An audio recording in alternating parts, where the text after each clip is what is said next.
wengi wanaishi kama wasafiri, wakisubiri kupokelewa na upepo wa matatizo, changamoto za kifedha, ugumu wa maisha, maneno ya watu dhidi yao, pamoja na changamoto zingine kadha wa kadha. Lakini leo nataka nikuulize swali moja tu kwamba je, hivi unatambua kwamba ndani yako wewe kuna nguvu kubwa sana, na unatambua kwamba unaweza kuwa nahodha wa meli yako wewe mwenyewe pasipo kutegemea mtu mwingine? Basi leo tutaenda kukata huo mzizi au hizo cheni za fikra potovu ambazo unaweza kuhisi kwamba bila watu wengine wewe huwezi, na hivyo basi utaweza kuliamsha jitu ambalo limelala ndani yako ili liweze kukusaidia namna kujua ama kutambua hatima kubwa iliyo ndani ya maisha yako. Ninavyosema jitu lililolala ndani yako, namaanisha ile nguvu ya kipekee ambayo Mungu mwenyewe alikupatia, ambayo mpaka sasa hivi bado hujaifanyia kazi.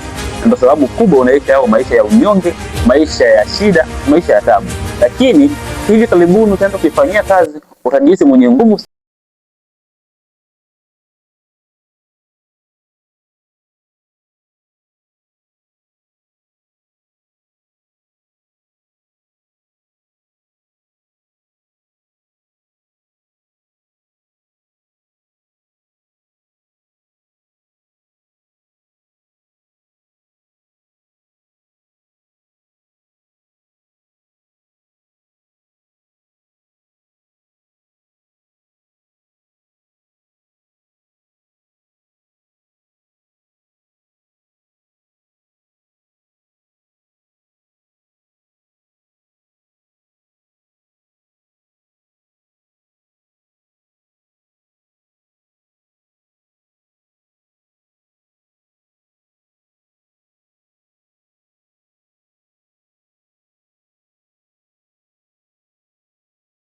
Asilimia kubwa ya watu maisha ambao wanaishi leo si kwa sababu dunia imeamua wao waishi hivyo, ila ni wao ambao wameamua kulingana na kile ambacho wao wamekifikiria jana.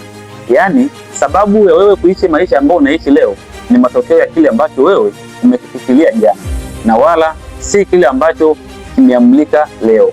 Hivyo basi ninakusia kwamba ili uweze kutambua nguvu na uweze kutawala mazingira yako kwa maisha yako, na ili uweze kufikia hatima maisha yako, badili mindset yako na badili jinsi unavyoweza kufikiri. Ninavyosema kufikiri ya kwamba hakikisha kwamba unafikiria vitu ambavyo ni positive, yani mambo chanya siku zote. Acha kufikiria mambo ambayo ni hasi, kwa sababu ukifikiria mambo ambayo ni hasi utakuwa hasi katika maisha yako. Ukiangalia watu wengi wanaoishi umaskini leo, utagundua kwamba ni wale ambao walijitamkia kwamba hawawezi kufanya vitu fulani katika maisha. Na ukiangalia matajiri wengi ni kwa sababu walifikiria kwanza kabisa wanaweza, then wakafanya uthubutu. Kwa hiyo utagundua kwamba kila jambo ambalo litokea katika ulimwengu huu kwa mwanadamu si kwamba amepangiwa au amerogwa, raha, bali ni ile mindset yeye mwenyewe ambayo ataweza kufikiria. Na ndio maana ukifikiria kushindwa utashindwa, kwa sababu before action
unakula vizuri, hata mlo kamili, hata kama sio mlo kamili, lakini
anachokifanya Mungu, basi ndani yake kuna nguvu ya upekee.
Funguo ya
kufanyika.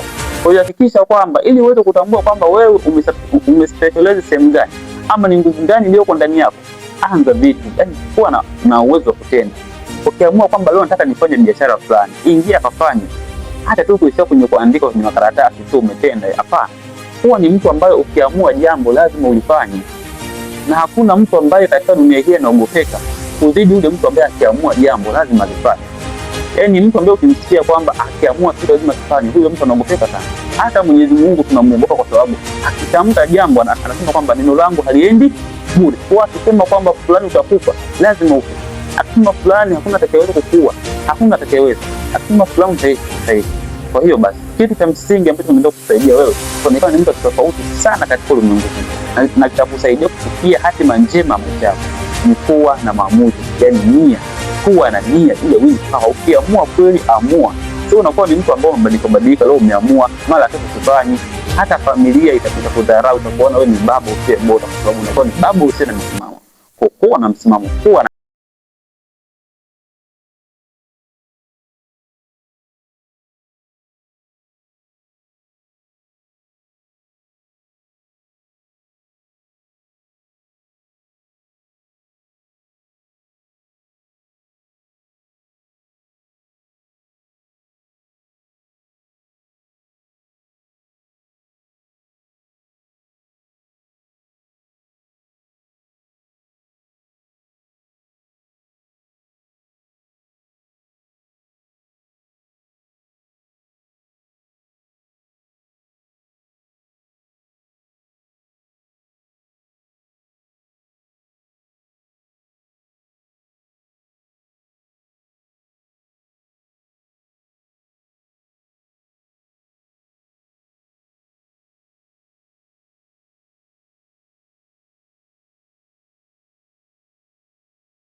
kuja kuchunguzwa na wanasayansi baadaye, wakaja kuchunguza kwamba kwa nini huu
huo usiwe binafsi katika dunia ambayo umejaa uoga. Wewe unatakiwa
Mwenyezi Mungu ameshakupatia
kama haya, na Mwenyezi Mungu atakubariki sana.